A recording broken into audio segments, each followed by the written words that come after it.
the Industry 101 Summer School Series. Here are some highlights in this episode.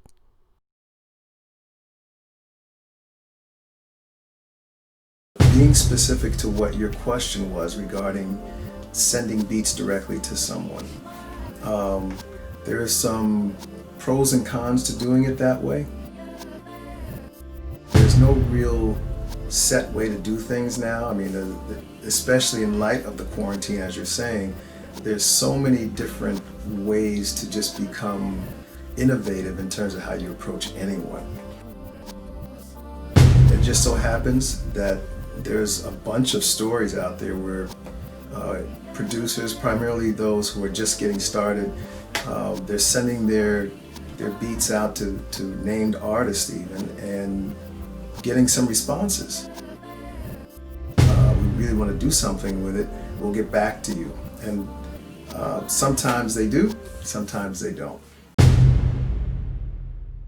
Welcome to the Industry 101. Class is beginning right now.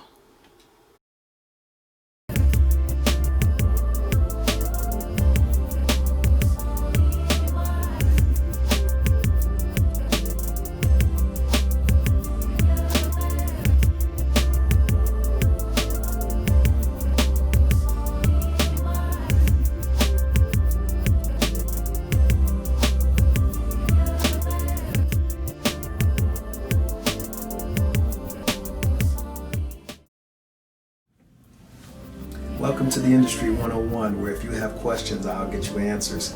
I'm your host, Robbie Jenkins, and when we come back, we're going to touch on some questions about the best way for recording artists to get their music heard, and also another way to get paid. Stick with us, we'll be right back.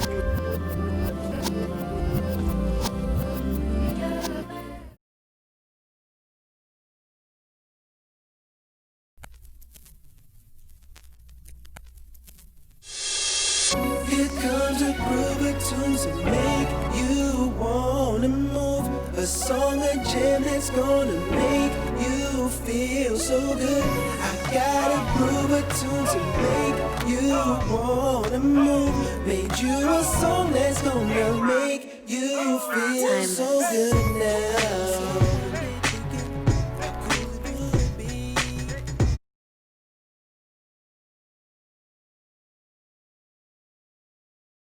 Lovely day, lovely day, lovely day, lovely day, lovely day, lovely day, lovely day, lovely day, lovely day, lovely day,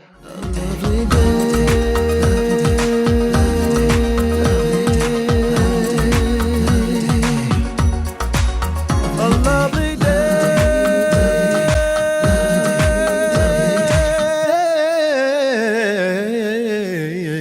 Available online wherever digital music is sold.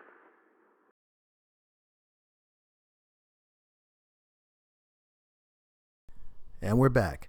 Take your seat and take some notes. You don't want to miss what we have for you in this episode of the Industry 101.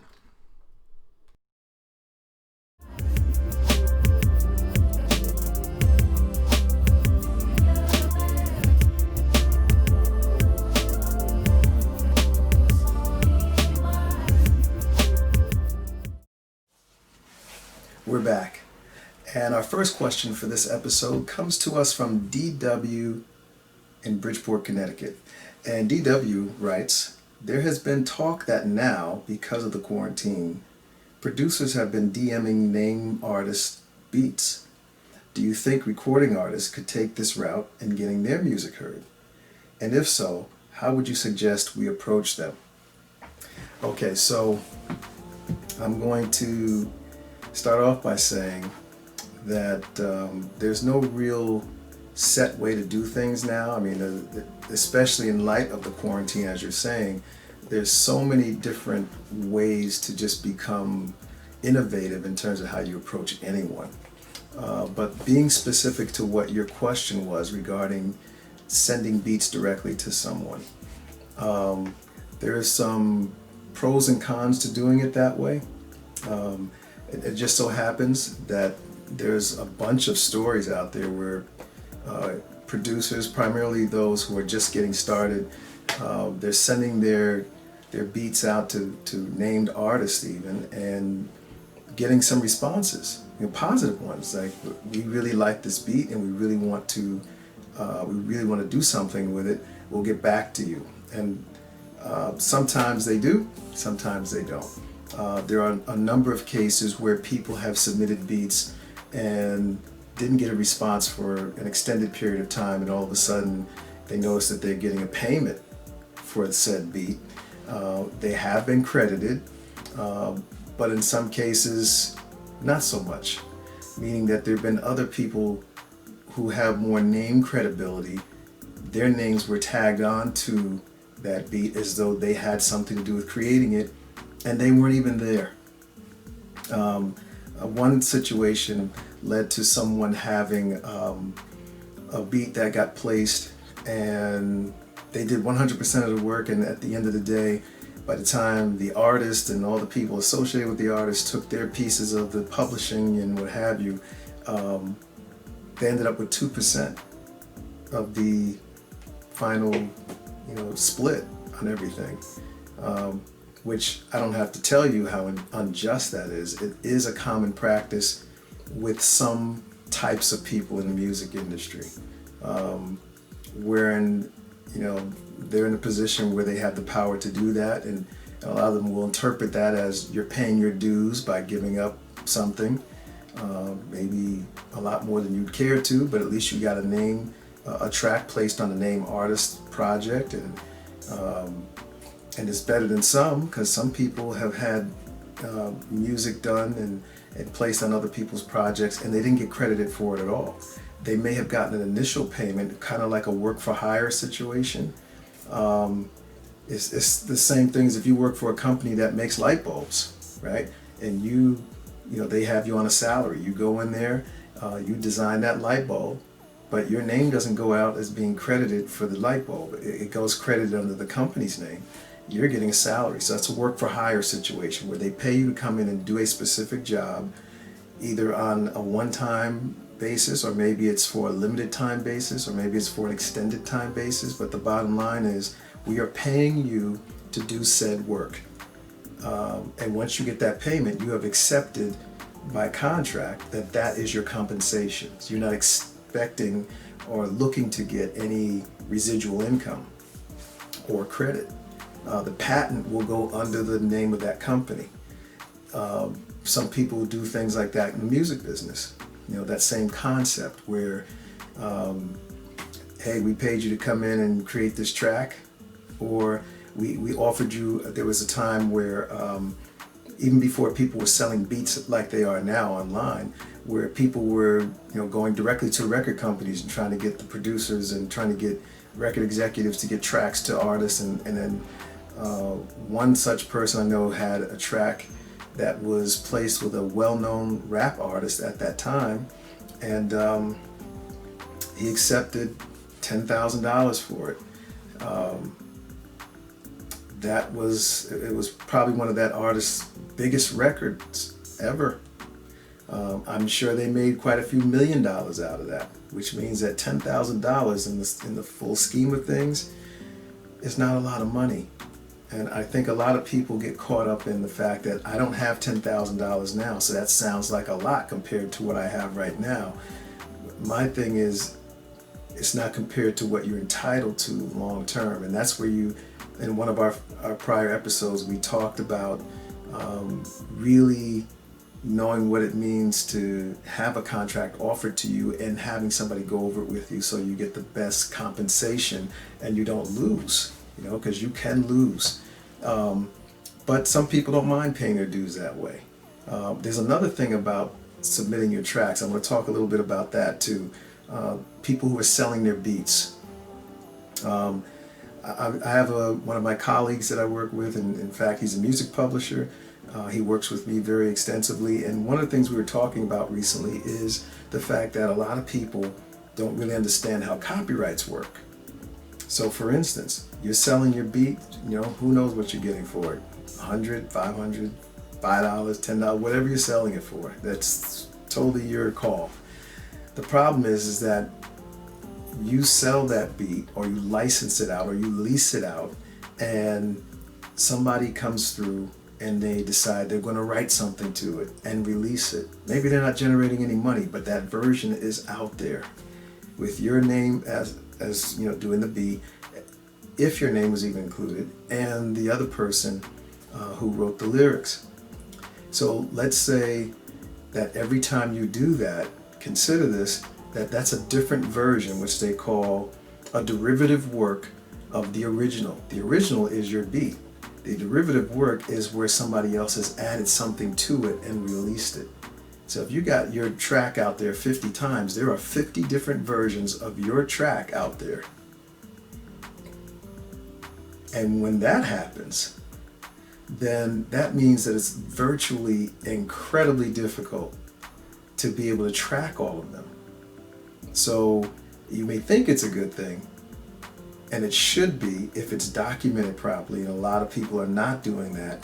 So they don't even know, because what happens when you go back and research some of those copyrights, as I was saying about the person who submitted a track and then at the end of the day it was like 4 or 5 other names attached to it, that could very well happen when that artist takes the song that they've done and they shop it to a label, they shop it to someone or whatever that's going to release it for them, and people start attaching their names onto it. So you may have 50 different versions, and within that you may actually end up with each version having additional names attached onto there, which are more than just the two of you and the other lyricist. That is an incredible mess to clean up, right? And it happens. So, and people are not paying attention to that. Most people don't know. So the bottom line is, what I suggest is that you get your paperwork and stuff in order first before you start just submitting things out there. Those of you who are out there selling your beats, God bless you, make your money, but make sure that you take care of your business first so that you don't lose in the end. You don't lose the intellectual property that you have created. Okay. Enough said about that. And that goes, the same thing goes for the artists who out there who want to get their music heard by these producers. I think the best thing to do is to go directly to them, ask them if they are accepting material. Just don't blindly send stuff to people, because there's nobody on the other end that's accepting responsibility for receiving it. So you don't even know who, somebody could say it's an artist, but it might be somebody else who is actually working their website. A lot of artists are not really directly involved with their social media. So it may not be them. It might be somebody that works for them. If they're really busy, they don't have time to really do that all the time. Sometimes they are, sometimes they're not. Sometimes what you sent goes to that person, sometimes it doesn't. Make sure your stuff is protected. It's a process. This is a real business. If you're doing it as a hobby, then you can treat it as a hobby. But if you expect to really do this as a business, take care of your business up front so you don't have to go back later and clean it up. Okay. So I hope that answered your question, DW, and good luck to you. All right. When we come back, we're going to touch on that other question about money and the best way to generate money, especially during these times. We'll be right back.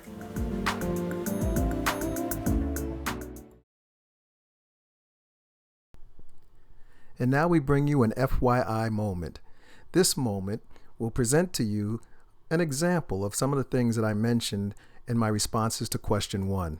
And it's sponsored by Cold Cast Couture, a fashion line that is cut from a different cloth, and Overture Entertainment Incorporated, strong inceptions, lasting impressions. Did you know record labels are still accepting and listening to demos? Although the submission process has changed over the years, they still listen.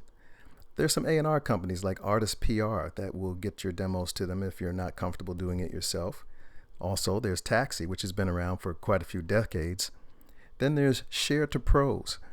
They're new to me, but they've been around, I guess, for a minute, and they're making a name for themselves. A&R Factory is another. We also have AWOL, A World Artists Love. That's the acronym, in case you were wondering. And Music Gateway. So give it a shot. Coming up next, there's so many different ways that you can generate money doing music, and it's based on your individual skill set and talents. I think that most people do one of two things when it comes to that. Either they see these things and they don't think that there's an opportunity for them, so they don't explore it, or maybe they don't think that they have whatever is required to do that.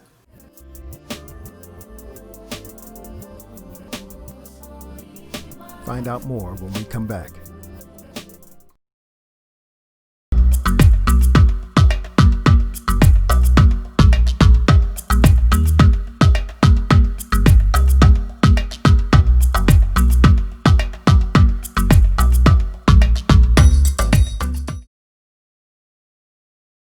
Thank you for remaining in your seats and not leaving class. And now, question 2 in this episode of The Industry 101. Don't forget to stick around for your assignment at the end.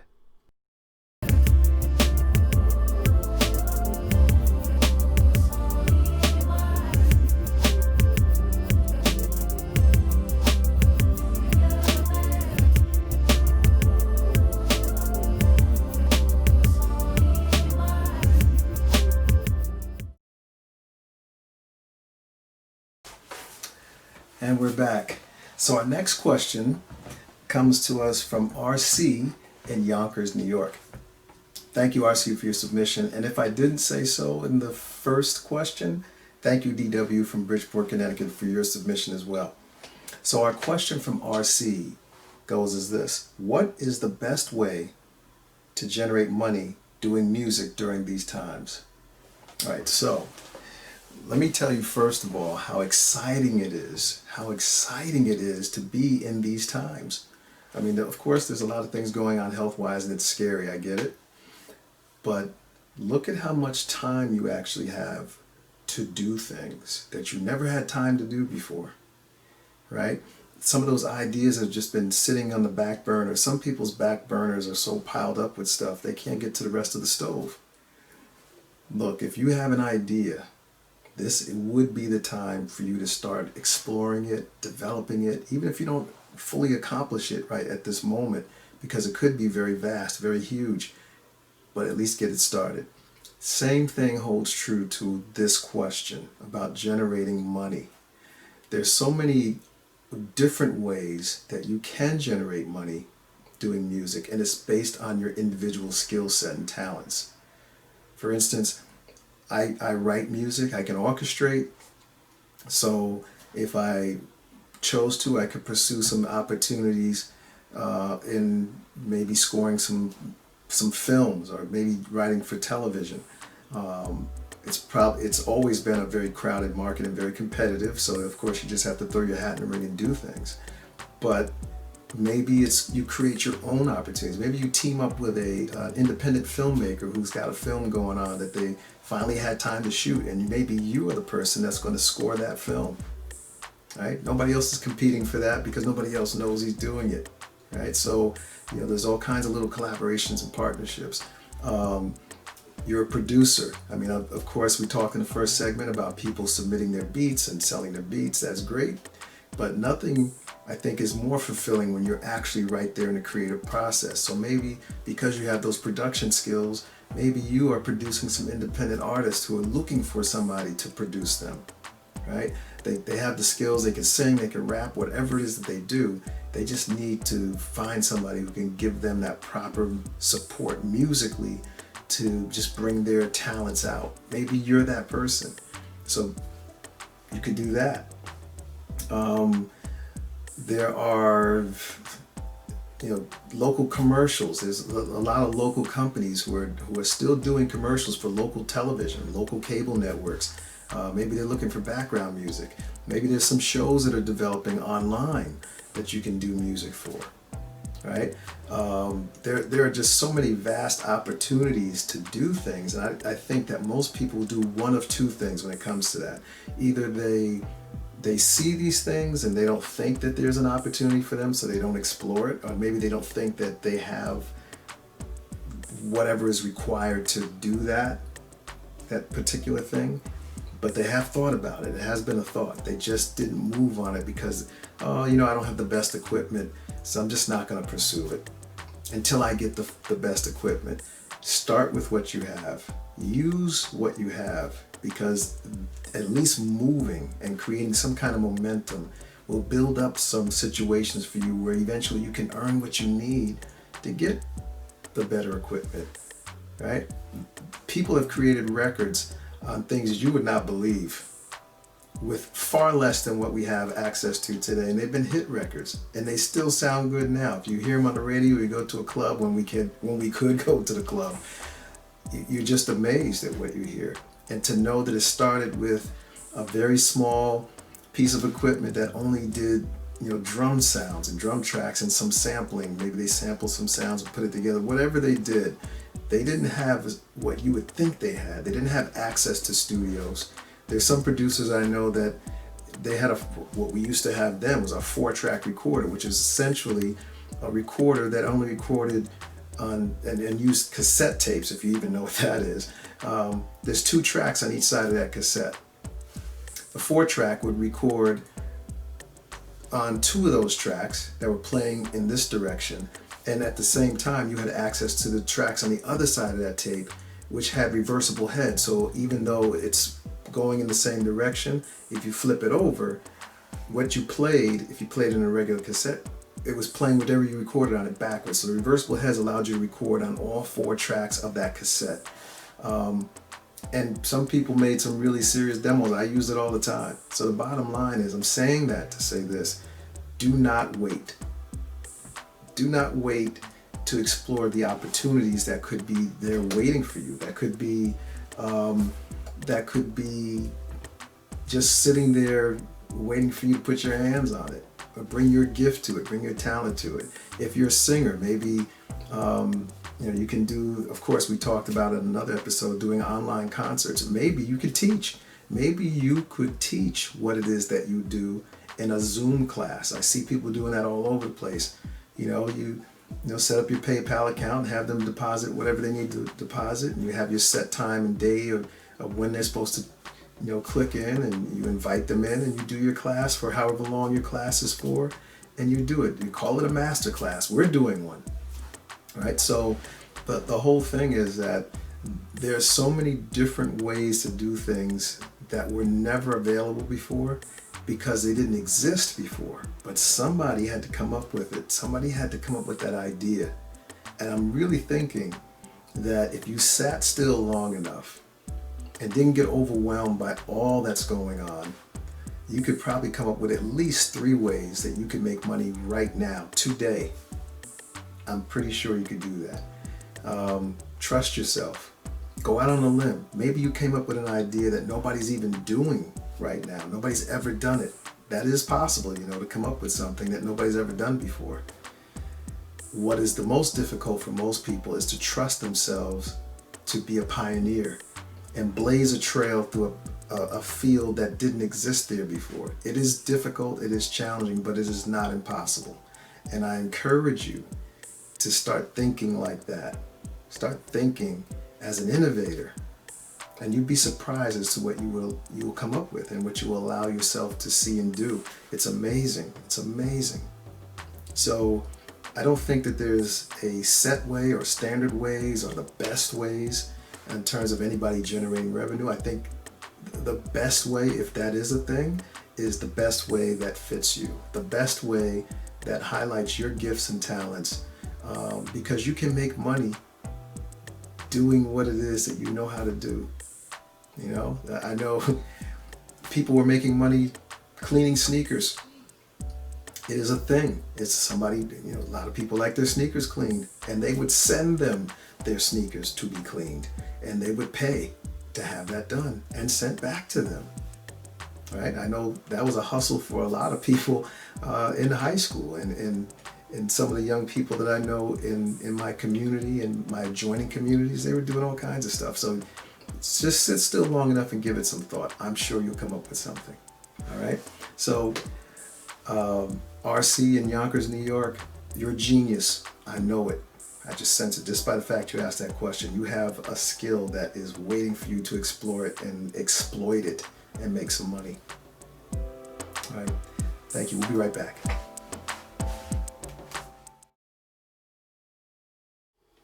Get ready to take notes, because here's this week's assignment. Question number 1. Do you think recording artists could take the same route as producers and submit their music to name artists to get their music heard? Great question. In my response, I said, make sure you protect your music. Copyright it before you submit it to anyone. Make sure that you have all the information correct so that you can be credited the way you're supposed to. Inquire about their interest in receiving new music before you send it to them. Lots of times we make the assumption that because we have a song that's perfect for an artist, that they're actually looking for it. Also, confirm the contact information. Know who you're sending it to and who's going to be receiving it. This way you can keep track of how it's being processed. Question number 2. What is the best way to generate money doing music during these times? Another excellent question.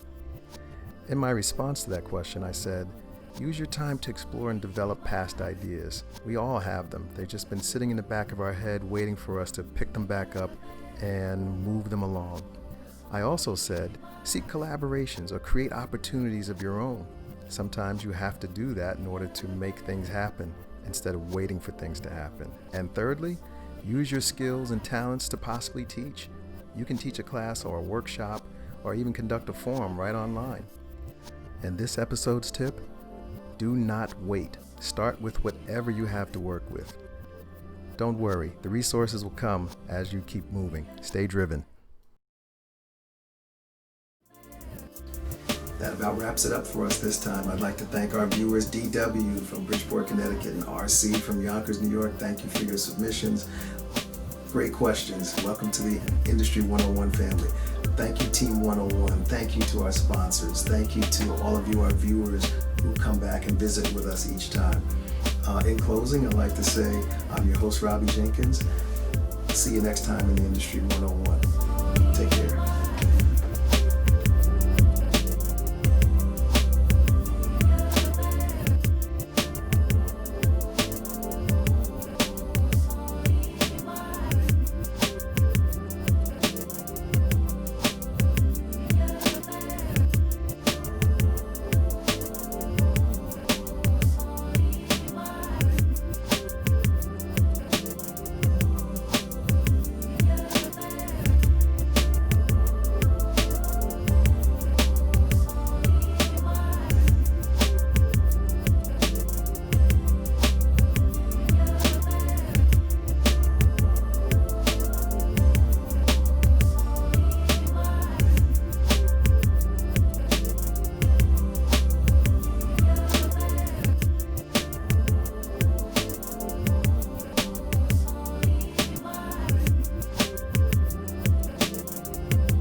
Yeah.